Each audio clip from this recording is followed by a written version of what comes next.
بسم الله الرحمن الرحيم الحمد لله رب العالمين والصلاة والسلام على نبينا محمد وعلى آله وصحبه أجمعين. Donc, on poursuit dans la lecture du livre de l'imam Ibn al-Qayyim rahimahullah, Madarij al-Salikin. Donc ici, on a un mukhtasar fi a'mal al-qulub, donc un résumé du livre concernant les actions du cœur ainsi que le voyage du serviteur vers Allah Jalla wa Ala. Donc on va voir petit à petit ensemble bi'idhnillahi azza wa jal les étapes que le croyant et que celui qui chemine vers Allah azza wa jal il va rencontrer dans son retour vers Rabbuhu Jalla wa Ala. Donc on a vu, qui se rappelle c'est quoi la dernière étape qu'on a vue? Question trop facile, mais je suis sûr que personne ne va se rappeler. Mathieu, regarde pas dans le livre. Bah ouais. Khayran, Inch'Allah. طيب, donc là, alaykoum salam wa rahmatullah. Badro. T'as commencé longtemps? Non, on a peine de commencer, même pas. On n'a même pas commencé, gars. طيب, donc on a parlé dans le dernier dars de la al-muhasaba, on dit en arabe, ce qu'on peut traduire par la remise en question et le fait de se poser des questions sur sa propre personne. Donc ça, c'est parmi les premières étapes que le croyant qui revient vers Allah Jalla wa Ala il rencontre dans son cheminement. Et aujourd'hui, on passe à une autre étape où l'auteur il a vraiment beaucoup détaillé. Donc je pense qu'il nous faudra peut-être 3-4 assises afin de finir cette étape-là. Ala wa hiya manzilatut tawbah. Donc ce n'est rien d'autre que l'étape du repentir. L'étape du repentir qui est le fait de revenir vers Allah Azza wa Jal sur les fautes qu'on a commises. Donc l'auteur il commence, il nous dit rahimahullah manzilatut tawbah. فإذا صح له هذا المقام ونزل في هذه المنزلة أشرف منها على مقام التوبة لأنه بالمحاسبة قد تميز عنده ما له وما عليه فليجمع على التمشير إليه والنزل فيه إلى الممات. Donc il nous dit rahimahullah que lorsque le serviteur il a bien compris l'étape précédente qui est la remise en question, et bien automatiquement ça va le faire arriver à cette étape qu'on va traiter aujourd'hui qui est le repentir. Une fois que lui s'est posé les bonnes questions, une fois qu'il a analysé sa situation, ses manquements face aux bienfaits d'Allah Azza wa Jal qui descendent vers lui, et bien à partir de ce moment-là, forcément il nous dit rahimahullah que ça va le mener vers l'étape du repentir. Pourquoi? Parce que cette remise en question, elle a fait apparaître en lui quels étaient ses droits et quels étaient ses devoirs aussi. Donc à partir de ce moment-là, il se prépare, ce serviteur, pour revenir vers Allah Jalla wa Ala. Et il nous dit que cette étape qui est l'étape du repentir, eh bien c'est pas seulement une étape que le serviteur va avoir, par laquelle il va passer au début de son cheminement, mais il nous dit plutôt que c'est une étape qui sera avec lui jusqu'à la mort. Ça veut dire que le serviteur, c'est pas ouais, une fois qu'il a des années de pratique, des 20, 30, 40 ans de din, eh bien il peut se passer du repentir. Là, le repentir, c'est jusqu'à la mort, il nous dit rahimahullah. Puis il nous dit wa manzilatut tawba awwalul manazil wa awsatuha wa akhiruha فلا يقارنه أو فلا يفارقه العبد السالك ولا يزال فيه إلى الممات وإن ارتحل إلى منزل آخر ارتحل به واستصحبه معه ونزل به. Donc là c'est ce qu'on est en train de dire, qui nous dit Ibn al-Qayyim. Il nous dit que justement cette étape qui est l'étape du repentir, c'est une étape qui est avec le serviteur au début de son cheminement, au milieu de son cheminement et à la fin de son cheminement. Donc il est toujours en train de se repentir et revenir vers Allah Azza wa Jal et demander pardon pour ses erreurs. Et il nous dit que cette étape-là, il ne se sépare pas de cette dernière jusqu'à la mort. Et à chaque fois qu'il descend et qu'il s'arrête à une étape, eh bien le repentir l'accompagne toujours. ثم قال رحمه الله فالتوبة هي بداية العبد ونهايته وحاجته إليها في النهاية ضرورية كما أن حاجته إليه في البداية كذلك. Donc il nous dit qu'au début le serviteur il a grandement besoin de ce repentir là, mais il nous dit à la fin aussi c'est pareil, il en a grandement besoin. Puis il vient avec un verset d'Allah Azza wa Jal qui nous dit dans Surat An-Nur Tubu ila Allahi jami'an ayyuha al-mu'minun la'allakum tufrihun. Donc Allah il nous dit repentez-vous tous, ô vous les croyants, afin que vous réussissiez.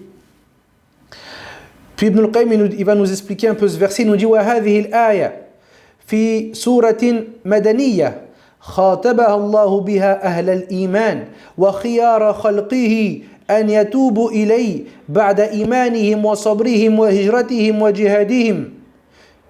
Donc là il nous dit que quand on médite bien ce verset, eh bien on se rend compte d'une chose, c'est que ce verset-là il est descendu à Médine. Et il nous dit rahimahullah que ce verset-là il est descendu sur les meilleurs des créatures, sur ceux qui ont patienté face à la torture de leur peuple, comme Bilal rahimahullah radiyallahu anhu, à qui on met une pierre sous le soleil de Mecca et on lui dit délaisse ta religion, et lui dit ahadun ahad. Comme Ammar qui a vu sa mère ainsi que son père se faire torturer jusqu'à perdre la vie. Eh bien sur ces hommes-là Allah il a descendu quoi? Tubu ila Allahi jami'an ayyuhal mu'minun. Il nous dit quoi après leur patience, leur hijra, leur djihad fi sabilillah? Et bien malgré toutes ces actions énormes, plus grandes que les montagnes encore, eh bien Allah subhanahu wa ta'ala il a ordonné à ses meilleurs hommes de se repentir. ثم علق الفلاح بالتوبة تعليق المسبب بسببه. Puis il nous dit que ici Allah Jalla wa Ala il a lié la réussite au repentir pour nous faire comprendre que la réussite du serviteur elle est liée directement à ce repentir là. وأتى بأداة لعل المشعرة بالترجي إذانا بأنكم إذا تبتم كنتم على رجاء الفلاح فلا يرجو الفلاح أو الفلاح إلا التائبون جعلنا الله منهم.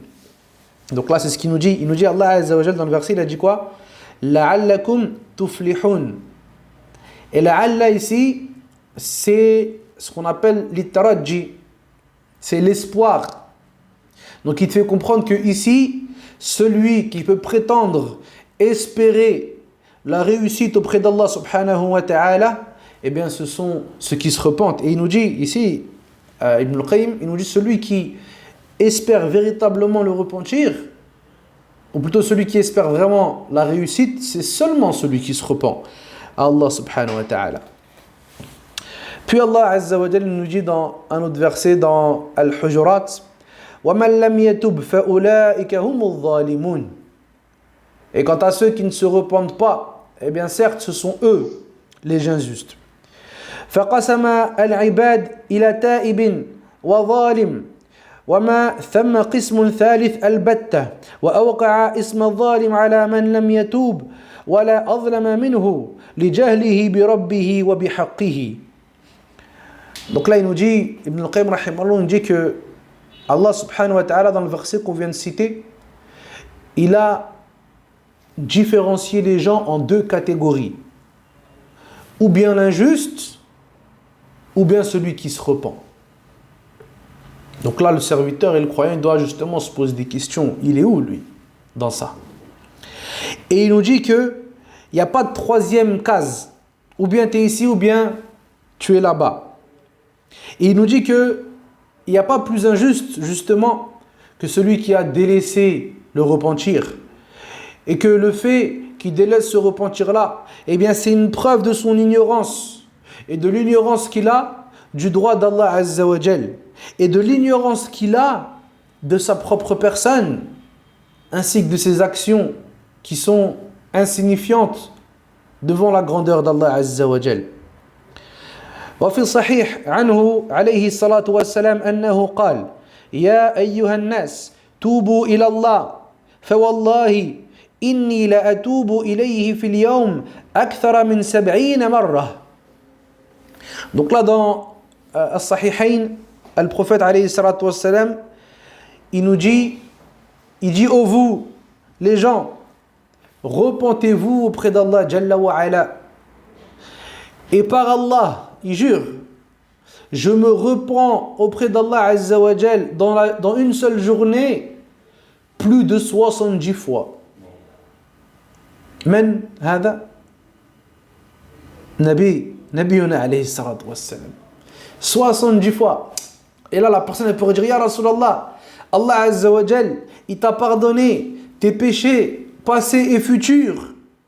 Et t'es la meilleure créature qu'Allah subhanahu wa ta'ala il a créée depuis Adam alayhi salam, même avant, mieux que les djinns, mieux que les anges. Et tu te repens 70 fois par jour. Et bien ici le prophète alayhi salatu wa salam, il nous éduque. Et pour nous faire comprendre que peu importe ce que le serviteur il a atteint comme piété, comme crainte, comme œuvre, comme action, eh bien qu'il sache qu'il a besoin de se repentir auprès d'Allah subhanahu wa ta'ala. Tout le temps. Il a toujours besoin de se repentir auprès d'Allah azza wa jal. Comme Aïcha rapporte que le prophète alayhi salatu wassalam, il priait beaucoup la nuit. Jusqu'à ce que ses pieds se fendent alayhi salatu wassalam. Elle lui dit Ya Rasulallah, awalaysa Allahu azza wa jal qad غفر لك ما تقدم من ذنبك وما تأخر. Est-ce qu'Allah Azza wa Jal t'a pas pardonné tes péchés passés et futurs? Et là le prophète alayhi salatu wassalam, à lui de dire à Aïcha radiyallahu anha, il lui dit Ya Aïch, afala akun abdan shakura. Est-ce que je ne vais pas être un serviteur reconnaissant? Na'am Allah. Celui qui a une connaissance d'Allah Azza wa Jal, eh bien, ça va le pousser vers beaucoup de repentir, beaucoup de demandes de pardon, beaucoup de reconnaissance et peu d'orgueil, ainsi qu'autosatisfaction et toutes ces maladies qui s'opposent à ça.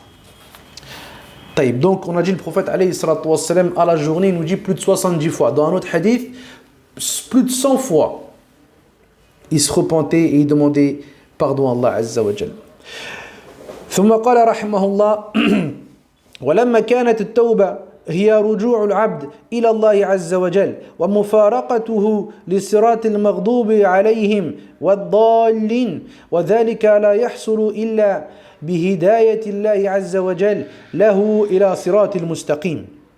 Donc il nous dit que là le serviteur, son retour vers Allah Azza wa Jal et sa tawbah, elle va se faire en délaissant le chemin de ceux contre qui Allah Azza wa Jal s'est mis en colère ainsi que le chemin des égarés.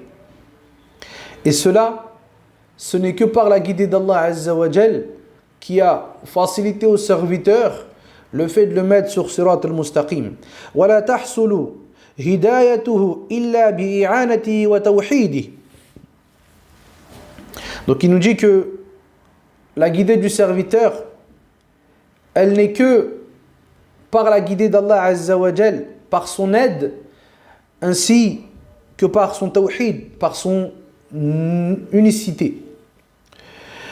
وانتظمتها سورة الفاتحة أحسن الانتظام وتضمنتها أبلغ تضمن فمن أعطى الفاتحة حقها علما وشهودا وحالا ومعرفة علم أنه لا تصح له قراءتها على العبودية إلا بالتوبة النصوح.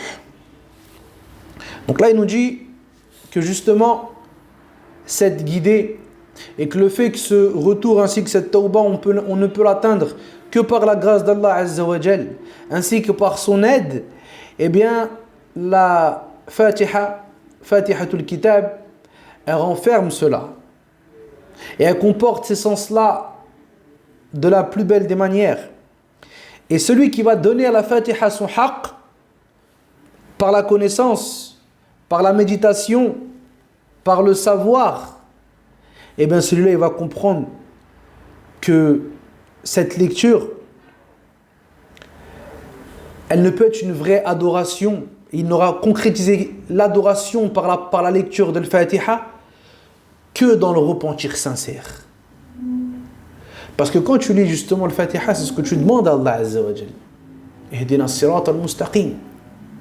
Donc, oh Allah, c'est comme tu dis, écarte-moi du chemin de ceux-là qui ont encouru ta colère, le chemin de ceux-là qui se sont égarés, ceux qui ont connu la vérité et qui s'en sont détournés, ceux-là, c'est eux qui ont encouru la colère d'Allah Azza wa Jal.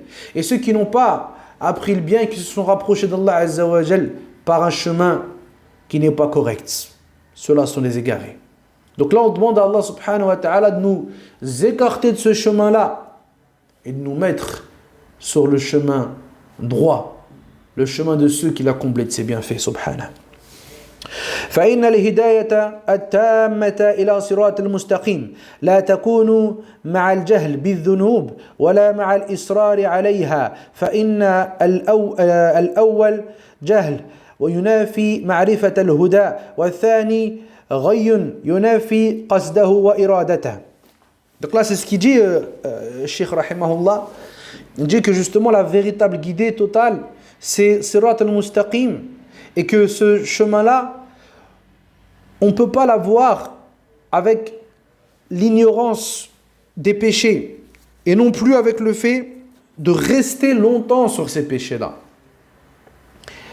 Puis il nous dit, certes, le premier type, c'est le premier type d'ignorance ici, ou le premier type d'égarement, c'est ceux qui ont ignoré la vérité. Et le deuxième, on a dit, c'est qui ? C'est ceux qui n'ont pas ignoré la vérité, mais ils s'en sont détournés. Donc il y a deux choses ici. On a vu ensemble. Il y a l'ilm et le qasd. Avoir la connaissance pour atteindre le chemin qu'Allah Azza wa Jalla aime et il agrée. Et de deux, avoir la soumission face à cette vérité. Les Juifs, ils ont dit quoi ? Ils ont dit, nous, on reconnaît que c'est un prophète.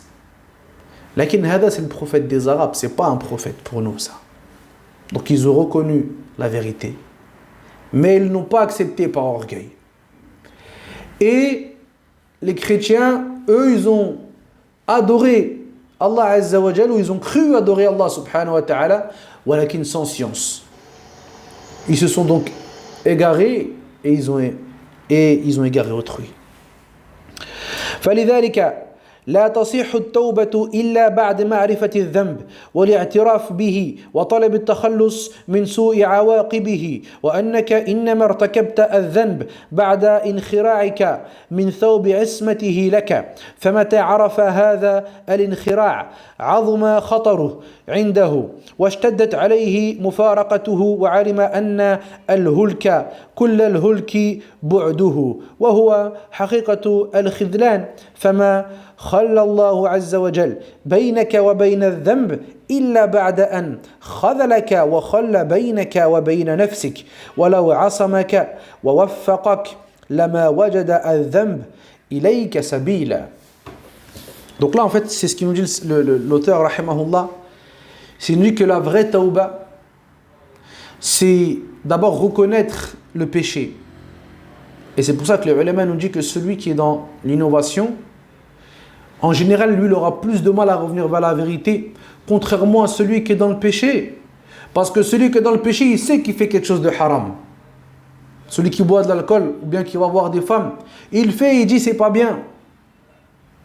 Et il a plus de chance de se dire quoi ? De se dire, moi, un jour, Inch'Allah, je vais revenir.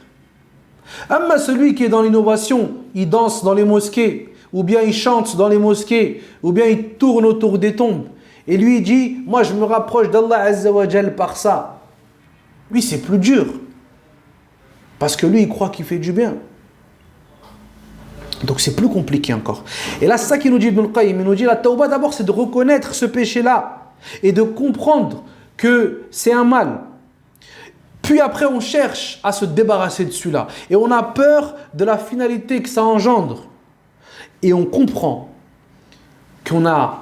on est tombé dans ce péché-là parce qu'Allah Azza wa Jal nous a enlevé le vêtement de la protection qu'on avait. Et là, c'est l'image qu'il nous donne. Et vous allez voir Ibn al-Qayyim, quand on va lire, souvent il donne des images. Donc là, il te dit Thawb ismatihi, le vêtement de la protection. Et là, il va savoir le serviteur que ce vêtement de la protection qui vient d'Allah Azza wa Jal, à chaque fois qu'on va lui enlever et qu'on peut lui enlever, alors là, il est dans un danger imminent. Et qu'il a besoin de cette protection d'Allah Azza wa Jal. Et qu'il ne peut pas se séparer de ce vêtement-là. Et il sait que la destruction, toute la destruction, elle est dans le fait de s'écarter de ce vêtement-là. Le vêtement de la protection d'Allah Azza wa Jal entre toi et les péchés. Et il sait que c'est ça la vraie humiliation. C'est qu'Allah subhanahu wa ta'ala, il te laisse vouer à toi-même. Et c'est pour ça que vous allez voir que quand on lit ça, ce genre de livre, il est âgé parce qu'il est bien il convient à tout le monde en fait. Celui qui a 30, 40 ans de din, il va lire ça, ça va lui faire du bien et ça va être une remise en question pour lui. Il ne fait pas beaucoup de péchés, ça va être une remise en question pour lui. Et celui qui fait beaucoup de péchés, pareil, lui aussi, c'est une remise en question pour lui ici. De revenir, de se poser les bonnes questions. Et de se dire que là, ici, tu sais, regarde, dis-toi un truc, akhi, wallah, c'est ça qu'il veut dire ici, Ibn al-Qayyim. Que toi, quand tu es tombé dans le péché ici, Allah, il t'a laissé. Il t'a laissé. Et il a dit, lui, je ne veux pas le préserver, je le laisse. Comme il va nous dire, après on verra, pour un truc qu'il y avait dans ton cœur et pour des secrets qu'Allah Azza wa Jal, il connaît, eh bien, il t'a laissé. Il a enlevé ce vêtement, le vêtement de la préservation, si on peut traduire ça comme ça. Ce vêtement qui est une barrière entre toi et le péché. Et c'est ça qu'il dit.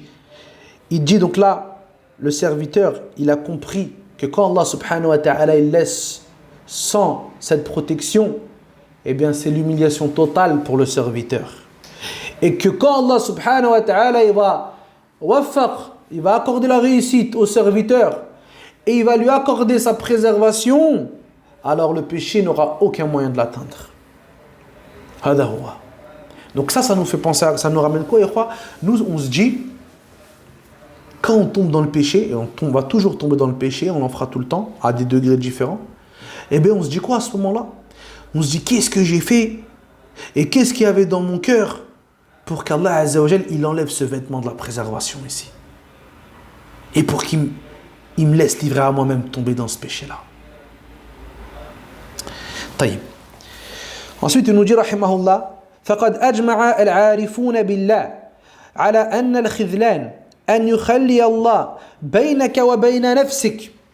Donc il nous dit, entre guillemets, al-arifuna billah, souvent il va dire ça Ibn al-Qayyim. Al-arifuna billah, ceux qui connaissent Allah Azza wa Jal. Ils sont tous d'accord pour dire que la vraie humiliation, c'est qu'Allah Azza wa Jal, il te laisse entre toi et ton nafs. Tu œuvres comme tu veux. Vous avez vu quand eux ils nous disent, ouais, nous, surtout en France, on est libre. On doit pouvoir être libre de faire ce qu'on veut. On ne peut pas soumettre quelqu'un à quelque chose. La liberté de penser, la liberté de pratiquer, la liberté d'adorer, entre guillemets, la liberté de pratiquer, tant que ce n'est pas pour les musulmans. Quand c'est pour les musulmans, non. Là, il y a des restrictions. Alors, il parle de liberté. Et là, Ibn al-Qayyim, il te dit une chose, akhi. Il te dit que la vraie liberté, elle est dans l'adoration d'Allah Azza wa Jal. Et que celui qu'Allah Azza wa Jal, il a laissé livrer à lui-même, lui, il se croit qu'il est dans une liberté de pratiquer, dans une liberté de penser, mais voilà, il est dans le khidlan, il est dans une humiliation ici. Parce que lui, il est passé de la vraie liberté qui est la soumission et l'esclavage, entre guillemets, entre les mains du roi des rois pour être soumis à son âme qui est vulnérable et méprisable et ses passions qui sont basses ainsi que mesquines. Donc c'est ça la vraie humiliation. Quand toi, celui qui fait la loi chez toi, c'est ton nafs. Je veux, je fais. Je désire, j'accomplis. Là, là. Allah Azza wa Jalla dans le verset du Coran, An-nabiyyu awla bil mu'minina min anfusihim. Voilà, juste ce verset-là, tu le mets dans ta vie, tu dis comment, c'est quoi ça? J'en suis où par rapport à ce verset-là en fait? Il nous dit Azza wa Jal, le prophète Muhammad alayhi salatu wassalam, il est plus en droit sur les croyants que eux le sont envers eux-mêmes. Lui, il a plus de droits envers nous que nous, on en a sur nos propres personnes. Ça veut dire, moi, j'ai un choix, j'ai envie de faire quelque chose dans ma vie de tous les jours. Et bien, si le prophète, alayhi salatu wassalam, il a choisi une chose, ça passe avant, akhi. Awla bil mu'minin min anfusihim. On est où par rapport à ça?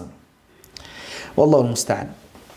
ثم قال رحمه الله والتوفيق أن لا يكلك الله إلى نفسك وله سبحانه في هذه التخلية بينك وبين الذنب وخذلانك حين وقعته حكم وأسرار. Voilà, c'est ça qu'on disait. Donc il dit que la vraie réussite en fait, c'est qu'Allah Azza wa Jal, il ne te laisse pas livrer à ta propre personne. Et il nous dit que Allah Azza wa Jal, dans le fait qu'il délaisse des fois certains serviteurs livrés à eux-mêmes, eh bien il y a dans cela des sagesses et des secrets. Et Allah dit dans le Coran, La yus'alu amma yaf'al wa hum yus'alun. Donc Allah Azza wa Jal ne pose pas de questions sur ce qu'il fait, mais eux, ils seront interrogés. طيب. ثم قال رحمه الله والمؤمن لا تتم لذته بمعصيته أبدا ولا يكمل بها فرحه بل يباشرها إلا والحزن مخالط لقلبه ولكن سكر الشهوة يحجبه عن الشعور به ومتى خلا قلبه من هذا الحزن واشتدت غبطته وسروره فليتهم إيمانه وليبكي على موت قلبه. Donc là, regarde ce qu'il nous dit, c'est intéressant. Il nous dit, rahimahullah, que le croyant véritable, même quand il va tomber dans le péché, eh bien, son plaisir, il ne sera jamais total dans le péché. Et sa joie ne sera jamais complète dans ce péché-là.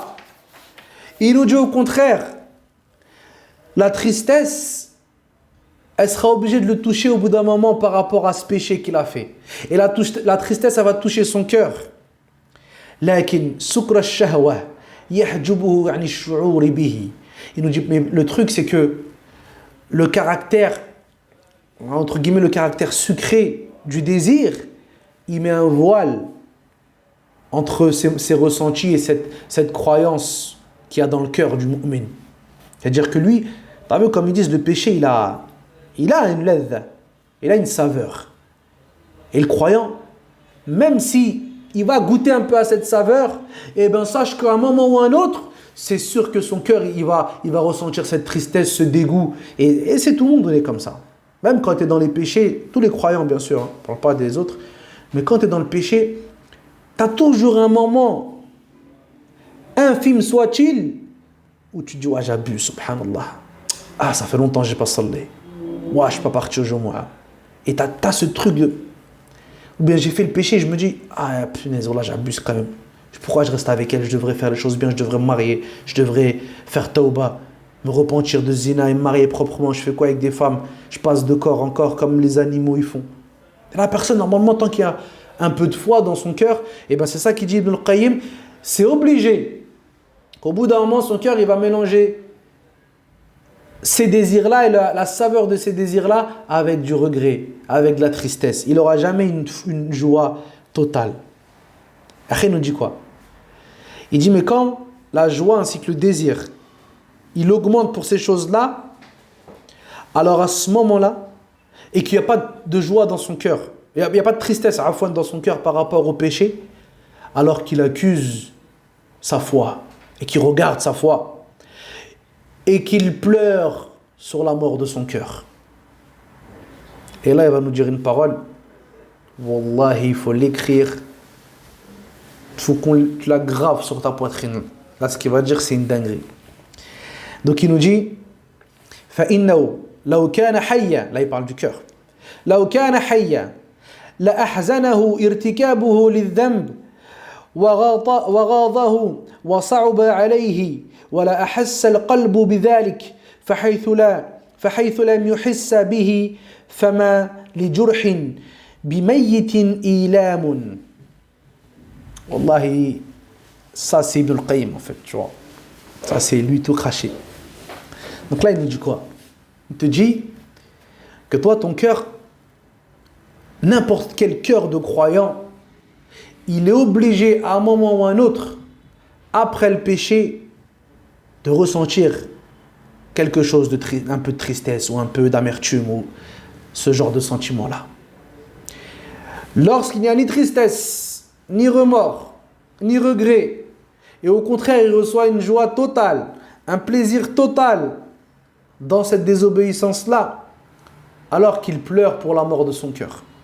Puis il nous dit, certes, si son cœur il aurait été vivant, eh bien, ces péchés-là, il l'aurait fait pleurer. Et il aurait été exaspéré par ces désobéissances-là. Et son cœur aurait ressenti ces choses-là. Mais il nous dit, mais cependant, lorsque le cœur, il n'a rien ressenti, et qu'il n'y a pas eu d'impact par rapport à ces péchés-là, alors qu'il sache que son cœur, il est mort. Parce que lorsque toi, tu vas venir et tu vas taper sur le mort, eh bien, c'est normal que ça ne le fasse plus rien vu qu'il est mort. En gros, ça qu'il dit ici, ces désobéissances-là, qui sont censées être comme des blessures pour le cœur, si toi, tu vois que ça ne te fait rien, bah, c'est que ton cœur, il est mort. Le mort, s'il est en face de toi, il est mort, tu peux le taper, tu peux faire ce que tu veux, bah, lui, il ne va rien ressentir parce qu'il est mort. Donc là, c'est ça qu'il dit, rahimahullah. Donc là, c'est des vraies questions, Allah. Ça, c'est des vraies questions que nous, on doit se dire, il est où mon cœur? Est-ce que, quand je désobéis, il se passe quelque chose dans ma poitrine? Est-ce que j'ai la poitrine qui se resserre ou là, tranquille? Là. Wallahi, la mort du cœur, c'est parmi les plus grandes catastrophes qui puissent toucher le croyant. Wa nasallahu azza wa jal as-salamata wal afiya. Puis il nous dit, rahimahullah, وهذه النقطة في الذنب قل من يهتدي إليها أو ينتبه لها وهي موضوع مخوف جدا مترام إلى الهلاك إن لم يتدارك بثلاثة أشياء. Donc là il nous dit, et ce point-là concernant les maladies du cœur, il est très important et il dit qu'il y a peu de gens qui prêtent attention à cela et qui sont bien guidés par rapport à ça. Il nous dit, et ces choses-là on peut les atteindre avec trois choses.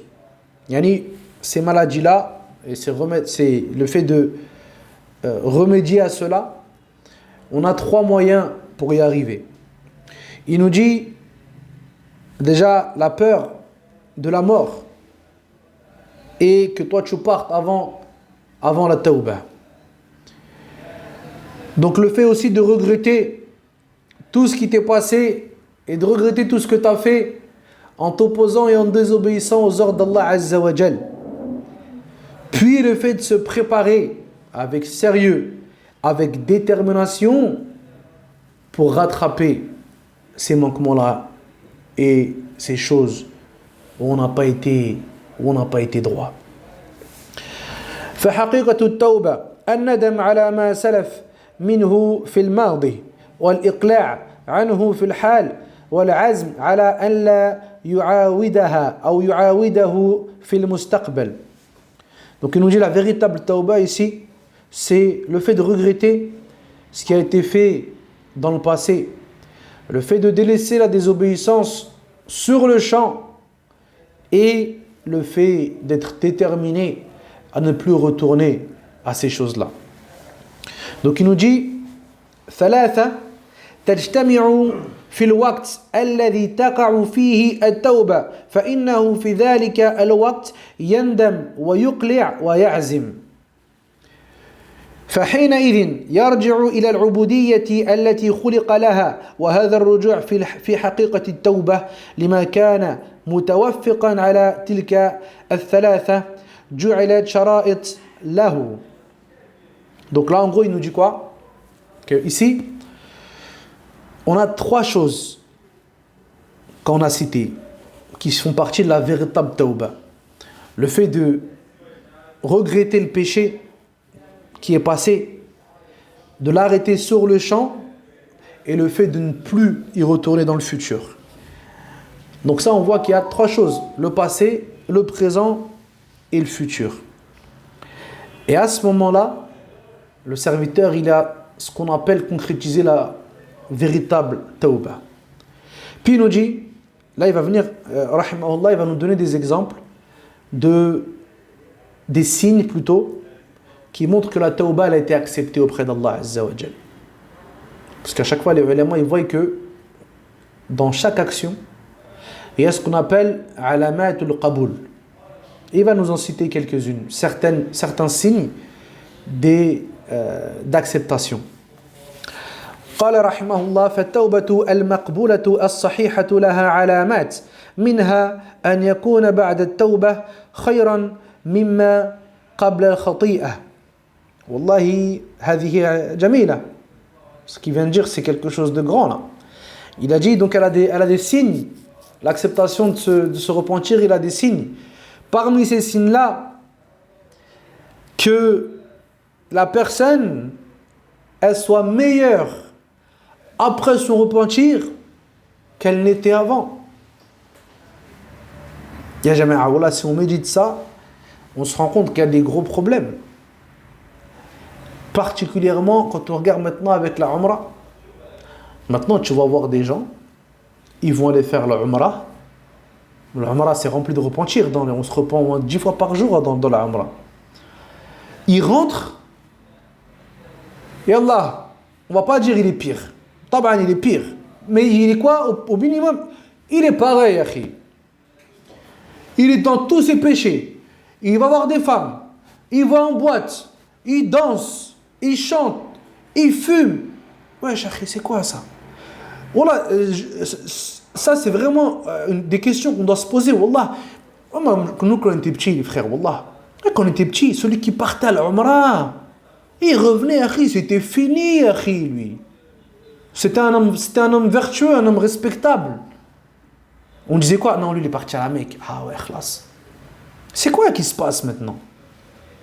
L'autre, il vient, il part.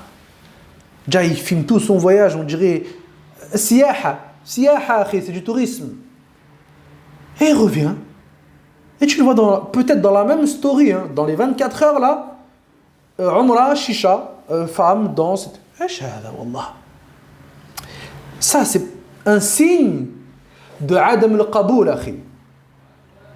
Ça, c'est un signe que ton action n'a pas été acceptée, akhi. Allah Azza wa Jalla dans les versets du Coran وَمِنْهُمْ مَنْ يَسْتَمِعُ إِلَيْكَ حَتَّى إِذَا خَرَجُوا مِنْ عِنْدِكَ قالوا للذين أوتوا العلم ماذا قال آنفا أولئك الذين طبع الله على قلوبهم واتبعوا أهواءهم. Allah il nous dit dans le Coran, écoute bien ce verset dans Surat Muhammad, il dit parmi eux, il y a des gens qui écoutent auprès de toi, Muhammad. Ils écoutent. Et quand tu pars, et quand eux ils partent de toi plutôt, ils disent à ceux qui ont eu la science, qu'est-ce qu'il a dit avant? On n'a rien compris. Allah dit quoi? Ceux-là sont ceux sur qui Allah Azza wa Jal a fermé leur cœur, et ce sont eux qui ont suivi leur passion. Et il dit quoi juste après Allah Azza wa Jal? وَالَّذِينَ اهْتَدَوْا زَادَهُمْ هُدًى وَآتَاهُمْ تَقْوَاهُمْ. Et quant à ceux qui se sont bien guidés, alors Allah Azza wa Jal, il leur a donné de la foi, il leur a rajouté de la guidée, et il leur a donné de la piété. Il leur a fait quoi? Zadahum huda, il leur a rajouté de la guidée, akhi. Toi, t'es comment après que t'écoutes le rappel? T'es comment après les actions? T'es comment après le repentir? C'est ça, est-ce que t'es comme ceux-là, là, qui disent, qu'est-ce qu'ils racontent? On n'a rien compris et tu reviens, tu fais la fête? Ou bien tu es comme ceux on leur a donné de la science, akhi, utul ilm, et on leur a ajouté de la guidée. Et on leur a rajouté de la piété. C'est ça la question ici, wallah. Toi, tu viens et tu fais des actions qui, normalement, ils t'ont rapproché d'Allah Azza wa Jal. Et on voit par derrière qu'au contraire, limite, t'es encore pire quand tu finis ça. Et le frère, il vient, il dit quoi? Il dit, ouais, il revient de la Umrah et tout. Après, tu vois, il vient plus à la mosquée. Il a du mal à prier. Il fait des trucs bizarres avec des femmes. Tu dis, Akhi, il y a un problème là. Qu'est-ce qui se passe? C'est quoi la chose là?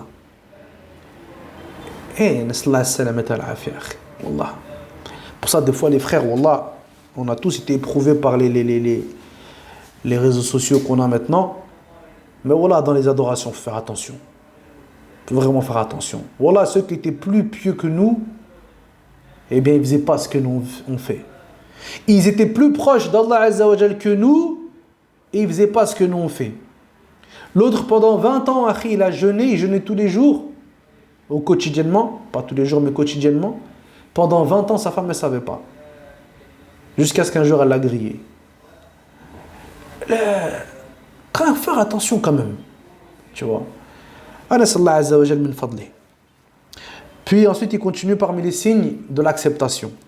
ومنها أنه لا يزال الخوف مصاحبا له لا يأمن طرفة عين فخوفه مستمر إلى أن يسمع قول الرسل لقبض روحه ألا تخافوا ولا تحزنوا وأبشروا بالجنة التي كنتم توعدون وهنالك يزول الخوف.